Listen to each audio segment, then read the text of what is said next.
জুলাই গণ অভ্যুত্থানের মাধ্যমে সেই ভাস্কর্য চিরতরে এখান থেকে পদস্থলিত করা সম্ভব হয়েছে। সবাই বলেন আলহামদুলিল্লাহ। যার জন্য আমি আজকের এই কোরআনী ভাস্কর্য স্থাপনার ব্যাপারে আমি সর্বপ্রথম প্রেস ক্লাবের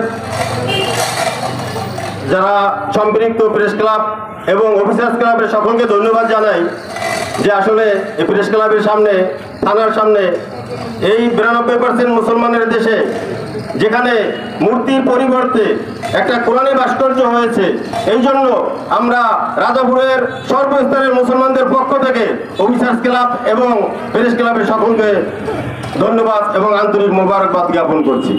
ভাইয়ের আমার, আগামী দিন ইসলামের দিন, আগামীর দিন কোরআনের দিন, আগামীর বাংলাদেশ কোরআনের বাংলাদেশ।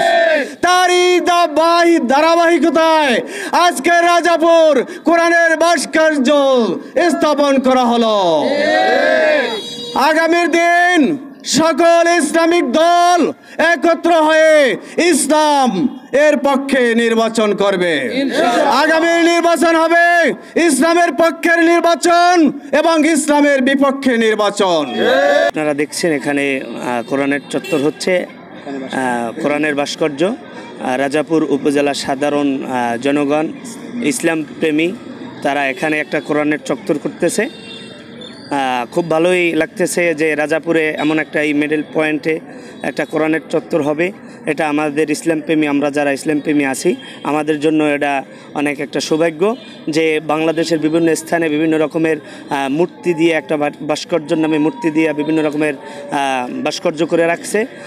সেটা আমরা বাংলাদেশের ইসলাম ও মানবতা মুসলিম জনতার জন্য কাম্য না, কিন্তু আমাদের কাছে খুবই ভালো লাগতেছে যে আমাদের এই রাজাপুর থানার সামনে, প্রেস ক্লাবের সামনে এটা একটা কোরআনের ভাস্কর্য হচ্ছে।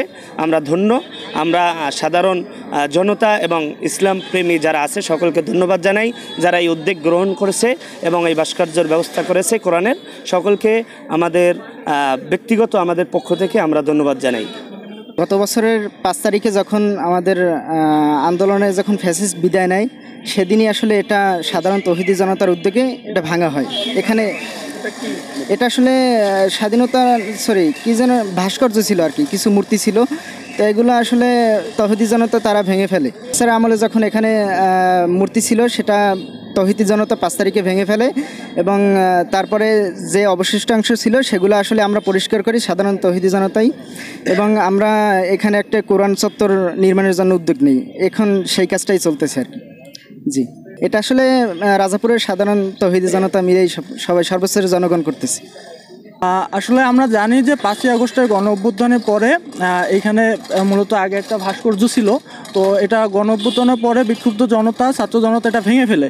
তো এটা ভাঙার পরে দীর্ঘদিন যাবৎ, প্রায় 9 মাস 10 মাস যাবৎ এই জায়গাটা অপরিচ্ছন্ন অপরিষ্কার অবস্থায় ছিল, রক্ষণাবেক্ষণ করা হয় নাই।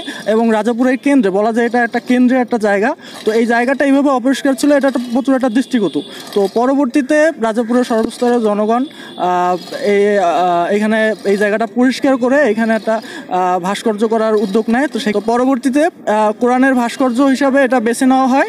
তো এখন এখানে রাজাপুরের সর্বস্তরের জনগণ এখানে একত্রিত হয়ে ভাস্কর্যের কাজ এখানে চলতেছে, চলমান আছে। ইনশাআল্লাহ বেশ কিছু দিনের মধ্যে ভাস্কর্যের কাজ শেষ হয়ে যাবে, তারপরে এই জায়গাটা অনেকটা দৃষ্টিনন্দন হিসাবে জায়গাটা রয়ে যাবে। রাজাপুরের ভিতরে এরকম একটা দৃষ্টিনন্দন জিনিস নাই, মানে এখন পর্যন্ত ছিল না।